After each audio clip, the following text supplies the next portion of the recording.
നമസ്കാരം. ഇന്ന് തിരുവുത്സവത്തിന്റെ 6ാമത്തെ ദിവസമായി. എത്ര പെട്ടെന്നാലേ 6ാമത്തെ ദിവസമായി. 6ാം ദിവസമായി ഇന്നും രാവിലെയും വൈകുന്നേരവും ശ്രീ ഗുരുവായൂരപ്പന്റെ തിരുനടയിൽ, അതായത് ചുറ്റമ്പലത്തിനകത്ത് കാഴ്ചശിവേലിയുണ്ട്. രാവിലെ 7 മണി മുതൽ 9:30 വരെ ഉണ്ട്. വൈകുന്നേരവും അത് 3:30 മണി മുതൽ 5:30 മണി വരെയാണ് കാഴ്ചശിവേലി ഉള്ളത്. മേളത്തോടു കൂടി 3 ആനകളോട് കൂടിയിട്ടുള്ള സർവ്വവിധ അലങ്കാരത്തോടു കൂടിയുള്ള 3 ആനകളുടെ പുറത്തായിട്ട് ഭഗവാന്റെ എഴുന്നള്ളത്താണ് കാഴ്ചശിവേലി എന്ന് പറയുന്നത്. ഇത് കണ്ടു തോന്നുന്നത് വിശേഷമാണ് കേട്ടോ. അപ്പോൾ കാഴ്ചശിവേലി ആനപ്പുറത്ത്, അതായത് അകത്തേക്ക്, നാലമ്പലത്തിനകത്തേക്ക് നമുക്ക് പ്രവേശിക്കാൻ സാധിച്ചില്ലെങ്കിലും ഗുരുവായൂരപ്പൻ നമ്മളെ പുറത്തേക്ക് എഴുന്നള്ളിക്കൊണ്ട് കാണുന്ന ചടങ്ങാണ്. അപ്പോൾ തീർച്ചയായിട്ടും ആരും മിസ് ചെയ്യണ്ട. ഇനി മേൽപ്പത്തൂർ ഓഡിറ്റോറിയത്തിലെ, വൈകുണ്ഠം ഓഡിറ്റോറിയത്തിലെ, അതുപോലെ തന്നെ വൈഷ്ണവം ഓഡിറ്റോറിയത്തിലെ, വൈകുണ്ഠം എന്ന് പറയുന്നത് ഓഡിറ്റോറിയം അല്ല കേട്ടോ, മേൽപ്പത്തൂർ ഓഡിറ്റോറിയത്തിന്റെയും വൈഷ്ണവം ഓഡിറ്റോറിയത്തിന്റെയും നടുവിലായിട്ടുള്ള സ്പേസിനെയാണ് അങ്ങനെ പറയുന്നത്. വൈകുണ്ഠം എന്നൊരു വേദി, ആ വേദിയിലുമായിട്ട് നടക്കുന്ന പരിപാടികളെ കുറിച്ചാണ് പറയുന്നത്.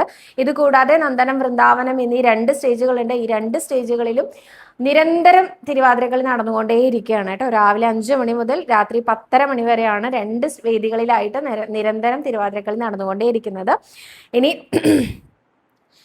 5 മുതൽ 6 വരെ അഷ്ടപതിയാണ്. 6 മുതൽ 8:10 വരെ നാഗസ്വര കച്ചേരി. 8:20 മുതൽ 9:20 വരെ ഭജൻസ് ആണ്. 9:30 തൊട്ട് 10:30 വരെ ആധ്യാത്മിക പ്രഭാഷണം, കുചേലവൃത്തമാണ് കേട്ടോ. 10:40 മുതൽ 11:40 വരെ ഓട്ടൻതുള്ളലാണ്. 11:50 മുതൽ 12:50 വരെ നൃത്തനൃത്യങ്ങൾ, Susthika school of dance, Karukachal, Kottayam. 1 മണി മുതൽ 1:30 വരെ ഭരതനാട്യമാണ്. 1:30 മുതൽ 2 മണി വരെ ശാസ്ത്രീയ നൃത്തമാണ്. 2:10 മുതൽ 2:30 വരെ ഉച്ചപൂജ അലങ്കാര വർണ്ണനയുടെ നൃത്ത ആവിഷ്കാരമാണ്. തീർത്ഥ മോഹൻ എന്ന കലാകാരിയാണ്. 2:30 മുതൽ 3:30 വരെ നങ്ങ്യാർകൂത്താണ്. 3:30 മുതൽ 5 മണി വരെ ഭക്തിഗാനമേള.